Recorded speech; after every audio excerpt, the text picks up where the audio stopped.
ಎಲ್ಲರಿಗೂ ನಮಸ್ಕಾರ. Welcome back to my channel. ನಾನು ನಿಮ್ಮ ಪ್ರೀತಿಯ ಭವ್ಯ. ಎಲ್ಲರೂ ಹೇಗಿದ್ದೀರಾ? ಎಲ್ಲರೂ ಚೆನ್ನಾಗಿದ್ದೀರಾ ಅಂತ ಅಂದ್ಕೊಳ್ತಾ ಇದ್ದೀನಿ. ನಾನು ಕೂಡ ತುಂಬಾನೇ ಚೆನ್ನಾಗಿದ್ದೀನಿ. ಕಳೆದ ವಿಡಿಯೋದಲ್ಲಿ ಚಿಕ್ಕ ಮಕ್ಕಳಿಗೆ ಲಂಗನ ಹೊಲಿಯೋದು ಹೇಗೆ ಅಂತ ನಾನು ನಿಮ್ಗಳ ಜೊತೆ ಶೇರ್ ಮಾಡ್ಕೊಂಡಿದ್ದೆ.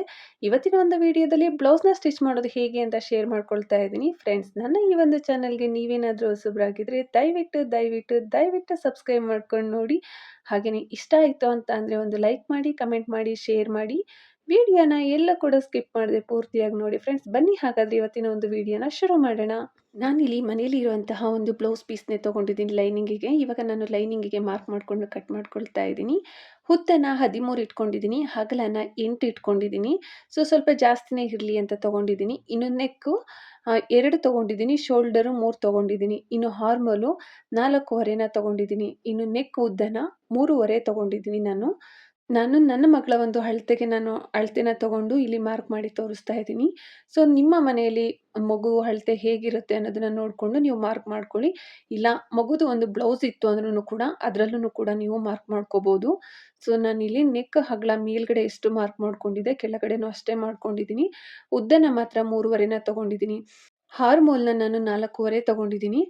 ಕಡಿಮೆ ತೊಗೊಂಡ್ವಿ ಅಂತ ಅಂದರೆ ಅಲ್ಲಿ ಟೈಟ್ ಆದಂಗೆ ಆಗುತ್ತೆ. ಹಾಗಾಗಿ 4.25ನ ತೊಗೊಂಡು ಮಾರ್ಕ್ ಮಾಡ್ಕೊಂಡಿದ್ದಂಥ ಜಾಗದಿಂದ 1 ಇಂಚ್ ಮಾರ್ಕ್ ಮಾಡಿಕೊಂಡು ನಾನು ಶೇಪ್‌ನ ತೊಗೊಂಡಿದ್ದೀನಿ. ಇನ್ನು ಕಟ್ ಮಾಡ್ಕೊಳ್ತಾ ಇದ್ದೀನಿ. ಅಗಲನ ನಾನಿಲ್ಲಿ 8 ಇಂಚ್ ತೊಗೊಂಡಿದ್ದೀನಿ ಅಂತ ಹೇಳಿದೆ.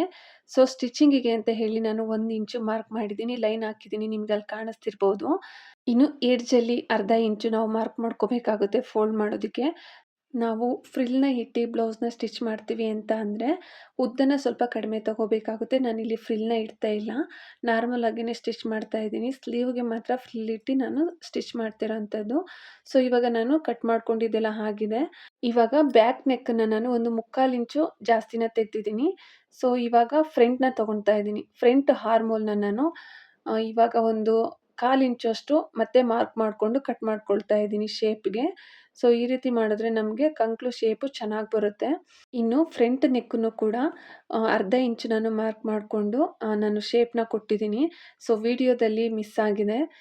ನಾನು ಸ್ಟಿಚ್ ಮಾಡುವಾಗ ತೋರಿಸ್ತೀನಿ ಯಾವ ಥರ ಶೇಪ್ ಕೊಟ್ಟಿದ್ದೀನಿ ಅಂತ ಹೇಳಿಬಿಟ್ಟು. ನಾವು ಫ್ರಂಟ್ ಡೀಪ್‌ನ ಜಾಸ್ತಿ ತೊಗೊಂಡ್ವಿ ಅಂತ ಅಂದರೆ ಮುಂದೆ ಅಷ್ಟು ಚೆನ್ನಾಗಿ ಕಾಣೋದಿಲ್ಲ. ಹಾಗಾಗಿ ಸ್ವಲ್ಪನ ತೆಗೆದಿದ್ದೀನಿ. ಇನ್ನು ನಾನು ಕಟ್ ಮಾಡ್ಕೊಂಡಿರೋ ಅಂಥದ್ದನ್ನ ಸೀರೆ ನಮಗೆ ಯಾವ ಪಾರ್ಟ್‌ಗೆ ಬೇಕು ಅನ್ನೋದನ್ನ ನೋಡಿಕೊಂಡು ವೇಸ್ಟ್ ಆಗದೇ ಇರೋ ರೀತಿ ನಾನು ಕಟ್ ಮಾಡ್ಕೊಂಡಿದ್ದೀನಿ. ಲೈನಿಂಗ್ಗಿಂತ ನಾವು ಸೀರೆ ಬಟ್ಟೆನ ಸ್ವಲ್ಪ ಒಂದು ಅರ್ಧ ಇಂಚು ಜಾಸ್ತಿನ ಕಟ್ ಮಾಡಿಕೊಂಡ್ರೆ ನಮಗೆ ಉಪಯೋಗ. ಹೊಸದಾಗಿ ಕಲಿಯೋಂಥವ್ರು ಏನಾದರೂ ಇದ್ರಿ ಅಂತ ಅಂದರೆ ಈ ರೀತಿ ಮಾಡ್ಕೊಳ್ಳಿ. ಇವಾಗ ಮಾಮೂಲಿ ಸ್ಟಿಚ್ ಮಾಡೋವಂಥವ್ರಾದರೆ ಪಕ್ಕಾ ಗೊತ್ತಿರುತ್ತೆ ಹೀಗೆ ನಾವು ಮಾಡಬೇಕು ಅಂತ. ಹೊಸದಾಗಿ ಕಲಿತಿರೋರು ಒಂದ್ಸಲ ಕಟ್ ಮಾಡಿದ್ವಿ ಅಂತ ಅಂದರೆ ಅದು ಸರಿ ಬಂದಿಲ್ಲ ಅಂದರೆ ವೇಸ್ಟ್ ಆಗಿಬಿಡುತ್ತೆ. ಹಾಗಾಗಿ ಸ್ವಲ್ಪ ಎಕ್ಸ್ಟ್ರಾ ಕಟ್ ಮಾಡಿಕೊಂಡ್ರೆ ಏನು ತಪ್ಪಿಲ್ಲ.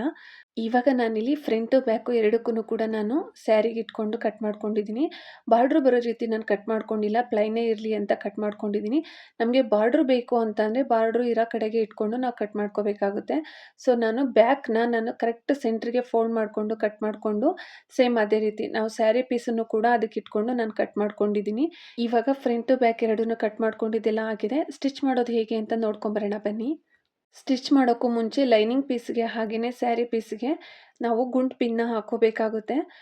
ಇಲ್ಲ ಅಂದರೆ ಬಟ್ಟೆ ಆ ಕಡೆ ಈ ಕಡೆ ಜರುಗಾಡುತ್ತೆ. ಫಸ್ಟು ಲೈನಿಂಗಿಗೆ ಸೀರೆನ ಸೀದೆಯಿಂದ ಸ್ಟಿಚ್ ಮಾಡ್ಕೊಬಿಟ್ಟು ಆಮೇಲೆ ಅದನ್ನು ಉಲ್ಟಾ ತಿರುಗಿಸಿ ನಾವು ಸ್ಟಿಚ್ ಮಾಡ್ಕೋಬೇಕಾಗುತ್ತೆ. ಸ್ಟಿಚ್ ಮಾಡುವಾಗ ಸೀರೆ ಪೀಸು ಮತ್ತು ಲೈನಿಂಗ್ ಪೀಸು ಸ್ಟಿಚ್ ಮಾಡಿರ್ತೀವಲ್ವ, ಅದನ್ನು ಎರಡನ್ನೂ ಓಪನ್ ಮಾಡಿ ಕೈ ಉಗುರಲ್ಲಿ ಅಥವಾ ಒಂದು ಕಾಯಿನಲ್ಲಿ, ಬಾಬಿನಲ್ಲಿ ಅವೆರಡನ್ನೂ ಓಪನ್ ಮಾಡಿ ಈ ಥರ ತಿರುಗಿಸಿ ಎಡ್ಜಿಗೆ ಸ್ಟಿಚ್ ಹಾಕೋದಕ್ಕೆ ಈಸಿ ಆಗುತ್ತೆ. ಆರಾಮಾಗಿ ಹಾಕ್ಬೋದು, ಎಲ್ಲೂ ಕೂಡ ಏನು ಎಳ್ದಾಡುತ್ತೆ ಆ ಥರ ಏನು ಅನಿಸೋದಿಲ್ಲ. ನಾವು ಟಾಪಲ್ಲಿ ಸ್ಟಿಚ್ ಹಾಕಬೇಕಾದ್ರೆ ಲೈನಿಂಗ್ ಬಟ್ಟೆನ ಸರಿ ಮಾಡಿಕೊಂಡು ಸ್ಟಿಚ್ ಹಾಕಬೇಕಾಗುತ್ತೆ. ನಾವು ಸ್ಕ್ವೇರ್ ನೆಕ್ ಇಟ್ಟಿರೋದ್ರಿಂದ ಅಲ್ಲಿ ಒಳಗಡೆ ಸ್ವಲ್ಪ ನ್ಯಾಚ್ ಮಾಡ್ಕೊಂಡಿದ್ದೀನಿ.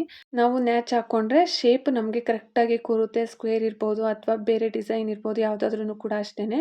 ನೀವಿಲ್ಲಿ ನೋಡ್ತಾ ಇರ್ಬೋದು ಸ್ಕ್ವೇರ್ ಬಾಕ್ಸ್ ಥರ ಯಾವ ಥರ ಚೆನ್ನಾಗಿ ಬಂದಿದೆ ಅಂತ.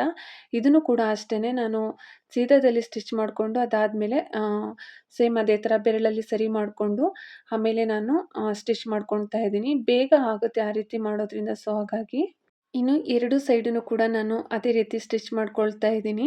ಇವಾಗ ಸ್ಟಿಚ್ ಮಾಡ್ಕೊಂಡಿದ್ದೆಲ್ಲ ಆಗಿದೆ. ಯಾವ ರೀತಿ ಸ್ಕ್ವೇರ್ ನೆಕ್ ಬಂದಿದೆ ಅನ್ನೋದನ್ನ ನಾನು ನಿಮಗೆ ತೋರಿಸ್ತೀನಿ. ನಾನು ಬ್ಯಾಕ್‌ಗೆ ಸ್ಕ್ವೇರ್ ನೆಕ್ಕೇ ಇಟ್ಟಿರೋವಂಥದ್ದು. ಫೈನಲಿ ರೆಡಿ ಆಯಿತು ಎರಡೂ ಸೈಡನ್ನು ಕೂಡ. ಇನ್ನು ನಾನು ಇದನ್ನ ಉಲ್ಟಾ ತಿರುಗಿಸಿ ನಾನು ಲೈನಿಂಗ್ ಪೀಸು ಮತ್ತು ಸೀರೆ ಪೀಸಿಗೆ ಸ್ಟಿಚ್ನ ಹಾಕ್ಕೊತಾ ಇದ್ದೀನಿ. ಈ ರೀತಿ ಹಾಕ್ಕೊಳ್ಳೋದ್ರಿಂದ ನಮಗೆ ಬಟ್ಟೆ ಯಾವ ಕಡೆನೂ ಜರುಗಾಡೋದಿಲ್ಲ. ನೆಕ್ಸ್ಟ್ ಸ್ಟಿಚ್ ಮಾಡೋದಕ್ಕೆ ಈಸಿ ಆಗುತ್ತೆ. ಸೊ ಹಾಗಾಗಿ ಈ ರೀತಿ ಸ್ಟಿಚ್ ಮಾಡ್ಕೊತಾ ಇರೋದು. ಈ ರೀತಿ ಸ್ಟಿಚ್ ಮಾಡುವಾಗ ಯಾವುದೇ ರೀತಿ ಲೂಸ್ನೆಸ್, ಇವಾಗ ಸೀರೆ ಪೀಸು ಲೂಸ್ ಬಿಡಬಾರ್ದು, ಹಾಗೆಯೇ ಲೈನಿಂಗ್ ಪೀಸ್‌ನು ಕೂಡ ಲೂಸ್ ಬಿಡಬಾರ್ದು. ಎರಡನ್ನೂ ಒಂದೇ ಸಮ ಇಟ್ಕೊಂಡು ನಾವು ಸ್ಟಿಚ್ ಮಾಡ್ಕೋಬೇಕಾಗುತ್ತೆ. ಲೈನಿಂಗ್ ಪೀಸ್ ಏನಾದರೂ ಲೂಸ್ ಬಿಟ್ಟು ಬಾಡಿ ಪೀಸ್ ಅಂದರೆ ಸೀರೆ ಪೀಸಸ್ ಏನಾದ್ರೂ ಟೈಟ್ ಆಯಿತು ಅಂತ ಅಂದರೆ ಚೆನ್ನಾಗಿ ಕಾಣಿಸೋದಿಲ್ಲ. ಯಾವುದೇ ಆದ್ರೂ ಕೂಡ ಅಷ್ಟೇ, ಎರಡನ್ನೂ ಒಂದೇ ಸಮ ಇಟ್ಕೊಂಡು ಸ್ಟಿಚ್ ಮಾಡ್ಕೋಬೇಕಾಗುತ್ತೆ. ಸ್ಟಿಚ್ ಮಾಡಿಕೊಂಡು ಉಳಿದಿದ್ದಂತಹ ಎಕ್ಸ್ಟ್ರಾ ಪೀಸ್‌ನ ನಾವು ಕಟ್ ಮಾಡ್ಕೋಬೇಕಾಗುತ್ತೆ. ಸೊ ನಾನಿವಾಗ ಒಂದು ಸೈಡ್ ಮಾಡ್ಕೊಂಡಿದ್ದೀನಿ, ಇನ್ನೊಂದು ಸೈಡ್‌ನೂ ಕೂಡ ಅದೇ ಥರ ಮಾಡಿಕೊಂಡು ಇವಾಗ ಫ್ರಂಟನ್ನು ನಾನಿಲ್ಲಿ ಸ್ಟಿಚ್ ಮಾಡ್ಕೊತಾ ಇದ್ದೀನಿ. ನೆಕ್ಕನ್ನು ಸೇಮು ಬ್ಯಾಕ್ ಪಾರ್ಟ್‌ನ ನಾವು ಯಾವ ರೀತಿ ಸ್ಟಿಚ್ ಮಾಡ್ಕೊಂಡ್ವಿ ಇದನ್ನು ಕೂಡ ಅಷ್ಟೇ, ಫಸ್ಟ್ ಸೀದಾದಲ್ಲಿ ಸ್ಟಿಚ್ ಮಾಡ್ಕೋಬೇಕು, ಆಮೇಲೆ ಉಲ್ಟಾ ತಿರುಗಿಸಿ ನಾವು ಸ್ಟಿಚ್ ಮಾಡ್ಕೋಬೇಕಾಗುತ್ತೆ. ಸೊ ನಾನಿಲ್ಲಿ ಗುಂಡು ಪಿನ್ನ ಹಾಕ್ಕೊಂಡಿದ್ದೆ, ಅದನ್ನು ತೆಗೆದು ನಾನಿಲ್ಲಿ ಸ್ಟಿಚ್ ಮಾಡ್ಕೊಳ್ತಾ ಇದ್ದೀನಿ. ಸೊ ಇನ್ನು ಇದನ್ನು ಕೂಡ ಅಷ್ಟೇ, ನಾವು ಶೇಪ್ ಇರುತ್ತಲ್ವ ಅಲ್ಲಿ ಸ್ವಲ್ಪ ನ್ಯಾಚ್ ಹಾಕ್ಕೋಬೇಕಾಗುತ್ತೆ. ನ್ಯಾಚ್ ಹಾಕ್ಕೊಂಡ್ರೆ ನಮಗೆ ನೆಕ್ದು ಡಿಸೈನ್ ಶೇಪ್ ಎಲ್ಲ ನೀಟಾಗಿ ಬರುತ್ತೆ. ಇನ್ನು ನಾವು ಟಾಪಲ್ಲಿ ಸ್ಟಿಚ್ ಹಾಕುವಾಗ ಲೈನಿಂಗ್ ಬಟ್ಟೆ ಹಾಗೆಯೇ ಸೀರೆ ಬಟ್ಟೆ ಎರಡನ್ನೂ ಕೂಡ ನಾವು ನೀಟಾಗಿ ಇಟ್ಕೊಂಡು ಸ್ಟಿಚ್ ಹಾಕ್ಕೋಬೇಕಾಗುತ್ತೆ. ಇಲ್ಲಾಂದರೆ ಅದು ನರಿಗೆ ಥರ ಬರುತ್ತೆ, ಇಲ್ಲಾಂದರೆ ಫಿಲ್ಟ್ ಆಗುತ್ತೆ, ಬೇರೆ ಏನಾದರೂ ಒಂದು ಸಮಸ್ಯೆಗಳಾಗ್ಬಿಡುತ್ತೆ. ಹಾಗಾಗಿ ಲೈನಿಂಗ್ ಬಟ್ಟೆನ ನೀಟಾಗಿ ಇಟ್ಕೊಂಡು ನಾವು ಸ್ಟಿಚ್‌ನ ಹಾಕ್ಕೋಬೇಕಾಗುತ್ತೆ. ಇವಾಗ ನೆಕ್ ಎಲ್ಲ ರೆಡಿ ಆಯಿತು. ಸುತ್ತನೂ ಕೂಡ ನಾನು ಸ್ಟಿಚ್ ಎಲ್ಲ ಹಾಕ್ಕೊಂಡು ಎಕ್ಸ್ಟ್ರಾ ಬಟ್ಟೆನ ಕಟ್ ಮಾಡ್ಕೊಳ್ತಾ ಇದ್ದೀನಿ. ಇನ್ನು ಬ್ಲೌಸ್ ಕೆಳಭಾಗದಲ್ಲಿ ನಾನು ಫೋಲ್ಡ್ ಮಾಡಿ ಸ್ಟಿಚ್ ಮಾಡ್ಕೊಳ್ತಾ ಇದ್ದೀನಿ. ಸೊ ಫ್ರಿಲ್ ಏನಾದರೂ ಇಡ್ತೀವಿ ಅಂದರೆ ಸ್ಟಿಚ್ ಮಾಡೋ ಅವಶ್ಯಕತೆ ಇಲ್ಲ. ಇಲ್ಲಿ ನಾನು ಫ್ರಿಲ್ ಇಡ್ತಾ ಇಲ್ಲ, ಸೊ ಹಾಗಾಗಿ ಸ್ಟಿಚ್ ಮಾಡ್ಕೊಳ್ತಾ ಇದ್ದೀನಿ. ನೆಕ್ಸ್ಟು ಟಕ್ ಹಿಡಿಯೋದಕ್ಕೆ ಮಾರ್ಕ್ ಮಾಡ್ಕೊಳ್ತಾ ಇದ್ದೀನಿ. ಸೊ ನಾನಿವಾಗ ಫ್ರಂಟ್ ಪಾರ್ಟ್‌ನ ಫಸ್ಟು ನಾನು ಇಲ್ಲಿ ಟಕ್ ಮಾಡೋದಕ್ಕೆ ಅಂತ ಮಾರ್ಕ್ ಮಾಡ್ಕೊಂಡಿದ್ದೀನಿ. ಸೊ ಸ್ಟಿಚ್ ಆದಮೇಲೂ ಕೂಡ ಟಕ್ ಹಿಡಿಬೋದು, ಬಟ್ ನಾನು ಸ್ಟಿಚ್ ಮಾಡೋಕ್ಕೂ ಮುಂಚೆನೇ ಟಕ್ ಹಿಡ್ಕೊಳ್ತಾ ಇದ್ದೀನಿ. ಸೊ ನಾನಿಲ್ಲಿ 4 ಭಾಗ ಮಾಡಿಕೊಂಡು ಆ 4 ಭಾಗದಲ್ಲಿ ನಾನು ಮಾರ್ಕ್ ಮಾಡಿಕೊಂಡು ಟಕ್‌ನ ಹಿಡ್ದಿದ್ದೀನಿ. ಫ್ರಂಟ್ ಟಕ್ ಹಿಡ್ದಾಗಿದೆ. ಸೊ ಇನ್ನು ಬ್ಯಾಕ್‌ನ ಮಾರ್ಕ್ ಮಾಡಿಕೊಂಡು ಅದೇ ರೀತಿ ನಾನು ಟಕ್ ಮಾಡ್ಕೊಂಡಿದ್ದೀನಿ. ಫ್ರಂಟ್ ಆದರೆ ಫಸ್ಟ್ 2 ಫೋಲ್ಡ್ ಮಾಡ್ಕೋಬೇಕು, ಆಮೇಲೆ 4 ಫೋಲ್ಡ್ ಮಾಡ್ಕೋಬೇಕು. ಬ್ಯಾಕ್ ಆಗಿರೋದ್ರಿಂದ ಸಿಂಗಲ್ ಪೀಸಸ್ ಇದೆ, ಸೊ ಹಾಗಾಗಿ 2 ಭಾಗ ಮಾಡ್ಕೊಂಡು ಮಾರ್ಕ್ ಮಾಡಿಕೊಂಡ್ರೆ ಆಯಿತು.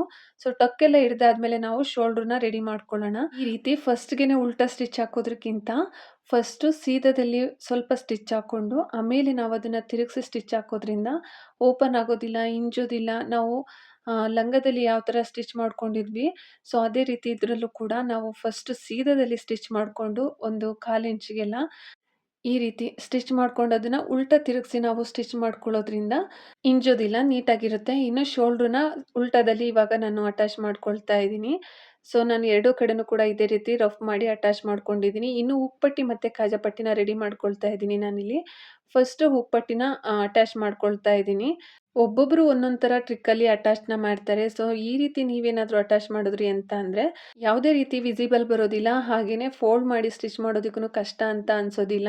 ನಾವು ಬಾಡಿ ಪೀಸ್‌ಗೆ ಅಟ್ಯಾಚ್ ಮಾಡುವಾಗ ನಾವು ಅದನ್ನು ಉಲ್ಟಾ ಸೇರಿಸಿ ಅಟ್ಯಾಚ್ ಮಾಡಿದ್ರೆ ಆರಾಮ್ಸೆ ನಾವು ಅಟ್ಯಾಚ್ ಮಾಡ್ಬೋದು. ಯಾವುದೇ ರೀತಿ ರೋಪಿಂಗ್ ಆ ಥರ ಎಲ್ಲ ಬರೋದಿಲ್ಲ.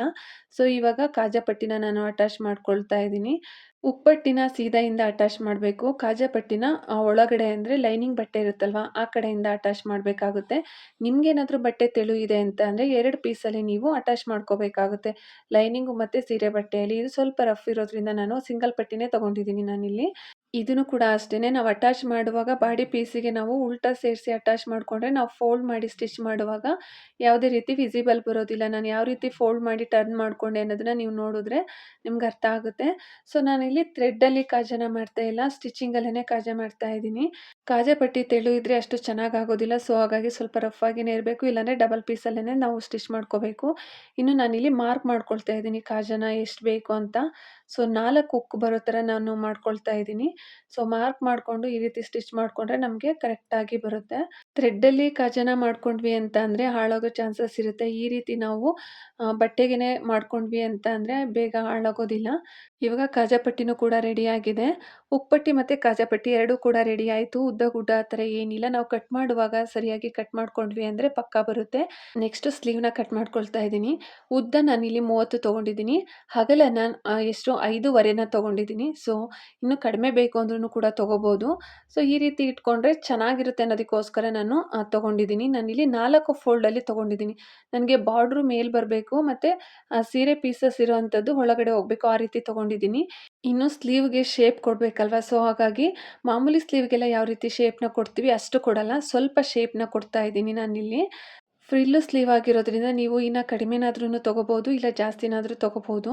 ಜಾಸ್ತಿ ಅಂದರೆ ತುಂಬ ಜಾಸ್ತಿ ತೊಗೊಂಡ್ರೆ ಅಷ್ಟು ಚೆನ್ನಾಗಿರೋದಿಲ್ಲ. ಸೊ ಹಾಗಾಗಿ ಮೀಡಿಯಮ್ ನಾನಿಲ್ಲಿ ಒಂದು 30ನ ತೊಗೊಂಡಿದ್ದೀನಿ.